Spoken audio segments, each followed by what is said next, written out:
"Hey old man, go buy some coffee for me now." New employee Christopher had no idea. I, who handled complaints at a temp agency, was undercover at the main office for the first time in 20 years. Focused on catching a crucial moment involving Christopher, I didn't notice the shadow approaching from behind. "I'm sorry, but could you get some coffee?" "Coffee, you say?" Understanding what Dorothy, the CEO's secretary, was implying, I felt heavy. "Christopher, you want some coffee too, right? Then I'll take one too, please." Christopher grinned as he jumped on Dorothy's request. Both he and I were oblivious to the hell Dorothy was about to unleash on us. "Hey, is this gas station coffee? We can't drink such cheap stuff, right?" Christopher didn't even try to take the coffee I ran to get and sought Dorothy's agreement. I never intended to drink it from the start. Realizing the situation, the supervisors started trembling for various reasons. "My name is James Davis, I'm 48 years old. I handle complaints from temp workers at a staffing agency." Listening to people's problems was a fitting job for the old me, who used to be oblivious to those around him. It all started when I was in college. I joined a volunteer club and helped at an after-school program near the university as part of our activities. Being thanked by the teachers for our club's assistance sparked my interest in matching labor supply with demand, leading to a career in staffing. I worked at a staffing agency for about 5 years after graduating, with the goal of eventually starting my own business. I saved the necessary money and built a network.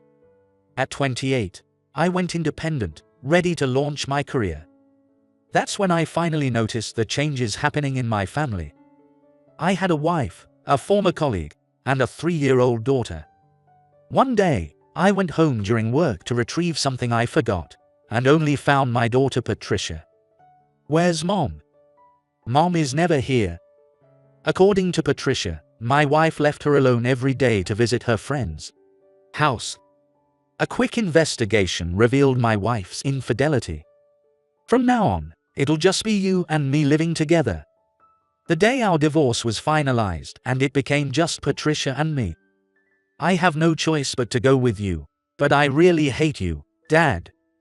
Patricia said this and refused to talk to me for days. Whenever we had to communicate, she used a sketchbook to convey her messages. Especially around the time of my business startup, I had very little time to spend with awake Patricia. Her reaction was understandable. For Patricia's sake, I decided to leave the company I had just started, handing it over to the staffing manager. However, I was offered a job I could do from home instead. That job was handling complaints from temp workers. It wasn't an easy job, but as I got better at listening to people's problems, the distance between Patricia and me also started to close. Over time, Patricia and I became a true family. 20 years passed, and after graduating from college, Patricia started living on her own. It wasn't that Patricia wanted to be apart from me. I had moved to a remote mountain town to help heal Patricia's heart after stepping down as CEO, making commuting difficult. I was planning to spend time for myself, but those plans quickly fell apart. Recently, there was a surge in complaints from temp workers about a specific individual. Immediate action was necessary. Given the nature of the issues, I couldn't just contact someone from the main office to handle it for me. Without informing anyone, I headed to the main office in New York for the first time in 20 years. The company, once housed in a small office building, had moved to a floor in a large 30-story building. Now with over 10 branches, its scale was incomparable to when I was there. I planned to enter the building disguised as a temp worker, but the security seemed stricter than I expected. A guard was stationed at the entrance. As I pondered how to get in without an ID, a young man approached me. "Is there something wrong?" His friendly smile suggested genuine kindness. Feeling guilty about deceiving such a nice young man, I pretended to be a temp worker confused about how to enter the building. "So, you're one of our temp workers, aren't you?" The young man suddenly changed his attitude, his smile disappearing. "I thought you looked too shabby to work in this building. You're probably here to complain about something trivial, right? Something trivial. Nowadays, you can register as a temp online, and any paperwork is handled by the agent visiting the job site on the first day. You can even handle consultations through a chat app. So, anyone who comes all the way to the main office usually has some petty issues. The young man waved me off dismissively. Go home before you bother the security guards, old man. He spun his convenience store bag around as he walked into the building. I was in a tough spot. I wanted to investigate discreetly, but if that young man saw me again, he'd kick me out immediately. To make matters worse, a woman was walking toward me. She was striding confidently, her high heels clicking against the ground as she passed by. It was Dorothy, the CEO's secretary. If she spotted me, my investigation would be over before it started. I turned away in a hurry. Walking quickly, almost running, I found myself at the service entrance. Oh my, James! An elderly janitor who was about to enter the building called my name warmly. I didn't recognize him immediately, but my memory gradually returned. Could it be Maria? Yes, it's Maria. I'm so surprised. How many years has it been? Maria was in charge of this building 20 years ago. He had asked for my help when his son's job search wasn't going well, and I had recommended him for a temp position. We became friends after that. I was grateful for his memory. I'm sorry, but I need a favor. Anything for you. Thanks to you, my son became a full-time employee. With Maria's help, I managed to enter the building disguised as a janitor. I arrived at the target floor and soon encountered the young man from earlier. Wearing the janitor's polo shirt borrowed from Maria, he didn't recognize me. As I emptied the trash cans, I listened carefully to find the person I was looking for. Hey, old man over there! The young man suddenly yelled at me. I thought he had recognized me, but it seemed that wasn't the case. What happened to the documents that were on top of the trash can? Now that he mentioned it, there were some bundled documents on top when I collected the trash can near the young man's feet. Those documents were collected as trash. They're not trash. I just put them there because there was no space on my desk. My apologies, I'll return them immediately. You're the one who placed them in such a confusing way. I wanted to say that, but I couldn't cause a scene here. I retrieved the documents from the trash bag and handed them to the young man. These contain personal information and need to be shredded. Do it for me, will you? So, they were trash after all. Got a problem with that? If personal information got thrown out with the regular trash, it would be a major trust issue for us. Amazed at his attitude of complete self-righteousness, I reluctantly headed to the shredder. That guy just started this year as a new grad. His name is Christopher, the CEO's nephew, and he's totally arrogant. Everyone has trouble dealing with him. Maria whispered to me as he approached. I suspected as much, but the words CEO's nephew confirmed that the young man was indeed the target. Christopher Moore. Just a little more. I watched closely, hoping to catch a decisive moment. Focused entirely on Christopher, I didn't notice the approaching shadow. I'm sorry, but could you get some coffee? That unforgettable voice. I turned around slowly to see Dorothy, the secretary. Coffee, you say? Understanding what Dorothy was implying, I felt a heavy weight. Christopher, you want some coffee too, right? Dorothy, you usually prefer tea. That's unusual. Well, I'll have some too, please. Christopher grinned as he echoed Dorothy's request. Hey old man, go buy some coffee now. Both of us were oblivious to the hell Dorothy was about to unleash on us. Come on, convenience store coffee. We can't drink such cheap stuff, right? Christopher didn't even try to take the coffee I ran to get and looked to Dorothy for agreement. I never intended to drink it in the first place. What do you mean? Dorothy just smiled and didn't answer Christopher's question. When it seemed like it was over, a man who was about to speak to Dorothy from behind saw me and raised his voice. What is James doing here? He was one of the founding members and now, if I remember correctly, the sales manager. Hearing my name, other early members who now held various positions started to realize the situation and tremble. "It's very disrespectful to have James fetch coffee. We deeply apologize." The man bowed deeply, perhaps unwilling to make Christopher, the current CEO's nephew, apologize. Christopher, the one responsible, was visibly annoyed by this. "Is this janitor someone you know, manager?" "Know him. James is the founder of this company. The guy who handles complaints, the useless old man." Hearing Dorothy's clarification, Christopher sneered. "Is that what your uncle told you?" "My uncle said you were an amazing guy, but there's no way someone like that would take on a miserable job handling complaints. My uncle's too kind-hearted, he probably couldn't admit you were pushed aside." Despite hearing I was the former CEO, Christopher's attitude didn't change at all, causing the sales managers to look increasingly pale. "By the way, why is James here, disguised as a janitor, no less?" Only Dorothy remained calm as she asked me. I needed to see Christopher. "Old man, you need something from me. What do you want?" "Recently, there have been more complaints from registered temps about you." I handed Dorothy a USB stick. "Sorry, but could you? I'll print it out and give it to the CEO." Dorothy was truly competent. Even without hearing the whole explanation, she acted just as I hoped. "Whatever you say doesn't matter, my uncle adores his nephew, so nothing you do will change that." That's what I was worried about. Christopher's uncle, John Moore, was 10 years older than me and had no prior connection to me. When starting the staffing agency, it was necessary to appoint a staffing manager.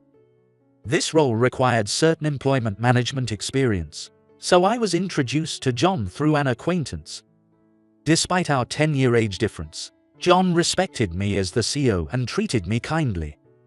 It was also John who suggested I stay with the company. However, we only worked closely together for about a year. If I reported Christopher's misconduct, there was a risk that it would be seen as a fabrication to secure my return to the main office now that my child was grown. That's why I secretly came to the main office to gather irrefutable evidence. "I have something to confirm with you."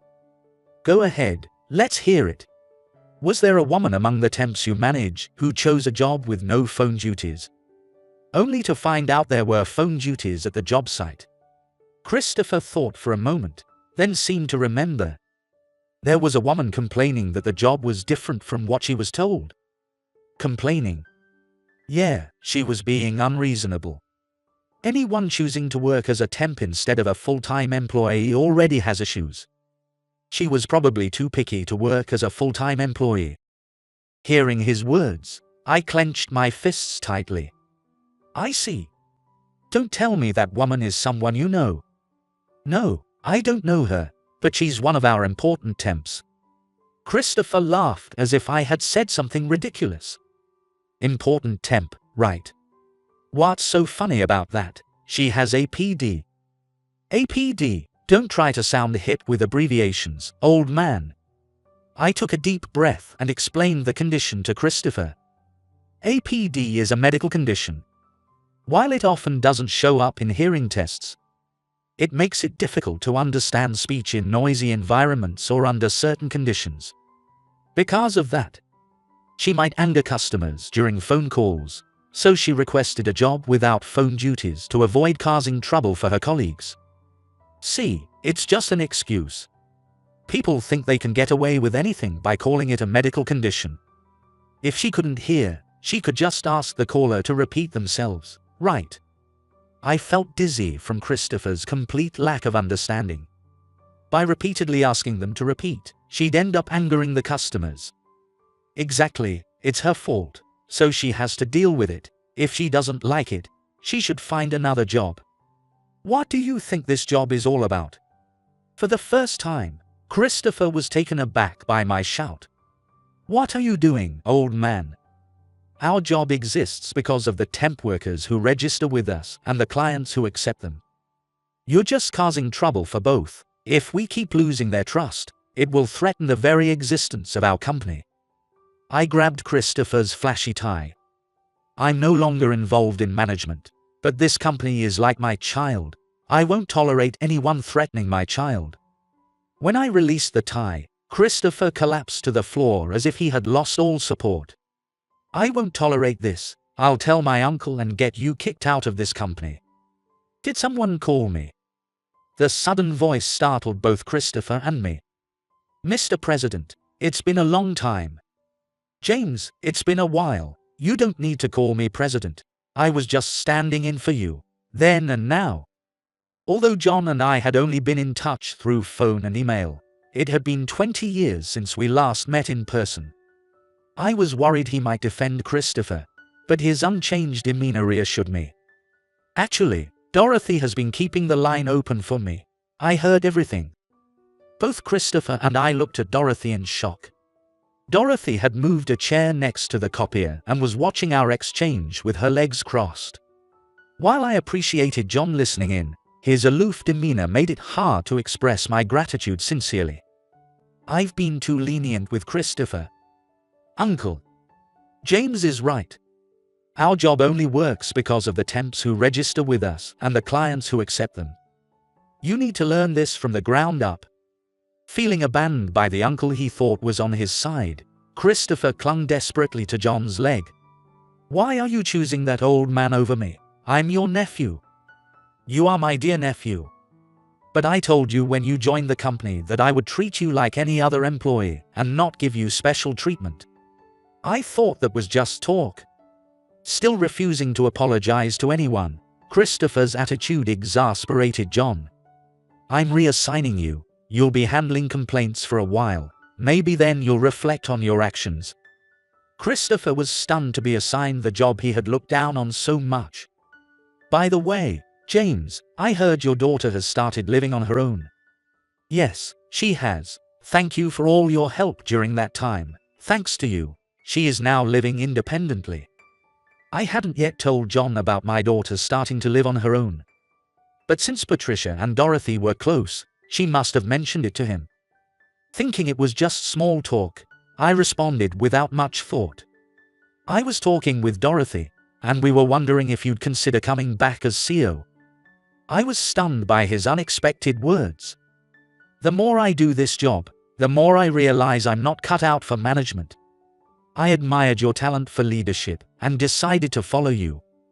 I took over the company due to circumstances, but I've always wanted you to return. Before I could respond, Christopher stood up.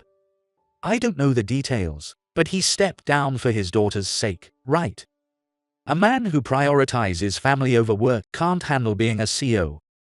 Before I or John could reprimand him for his outdated views, Dorothy acted. She slowly poured the coffee she had bought earlier over Christopher's head. I thought I'd let you learn the meaning of compliance firsthand. I shuddered, remembering an incident from 20 years ago. James, there's another cup of coffee here. Sorry, I didn't bring a change of clothes today, so I'd appreciate it if you didn't. I really don't want to take the train in a coffee-stained shirt. What makes you think this coffee is for you? You've had to deal with so many complaints because of him, haven't you? Dorothy handed me the other cup of coffee, clearly suggesting I pour it on Christopher. I'm not that angry. I think I'll pass. Before Dorothy could say, then I'll do it, I quickly drank the coffee in one gulp. You're kind. But I'll never forgive this insolent new grad for saying. No matter how much she tries to look young, it's pointless because she's inherently unattractive, behind my back. Even if it was behind her back, the audacity to say that to Dorothy left both John and me shivering.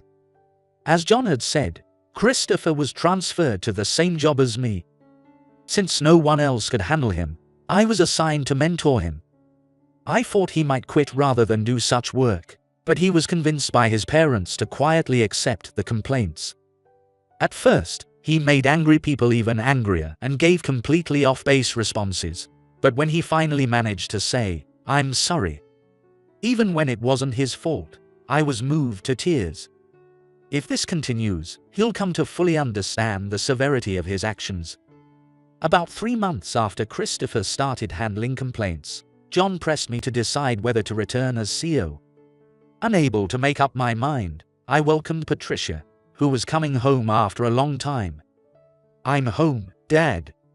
"Welcome back. How's the new life treating you?" "I'm managing." As soon as she got home, Patricia sprawled out in the living room. Home is definitely the most relaxing place. Seeing Patricia's smile, my mind was suddenly made up. I was living in a hotel for now, but if I were to return as CEO, I'd need to find a place in the city. Welcoming Patricia home like this would become a rare occasion. "Yeah, you're right. What's with the sudden change?" Patricia, unaware of my thoughts, tilted her head curiously.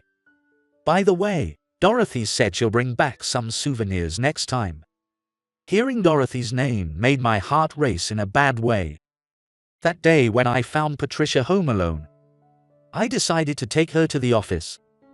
Dorothy, who always worried about our family, wondered how we managed with work and home life. When I explained the situation to her in the car waiting downstairs, she got furious and spilled coffee all over in the car. Since then, Patricia had been very fond of Dorothy, perhaps seeing her as someone who fought off the bad guys. "Dad, are you coming too?" "Absolutely not." "Really? Well, I heard I'll be getting a winter bonus, so I'll take you on a trip, Dad." For this kind-hearted daughter, I decided that I would always be here waiting in this home,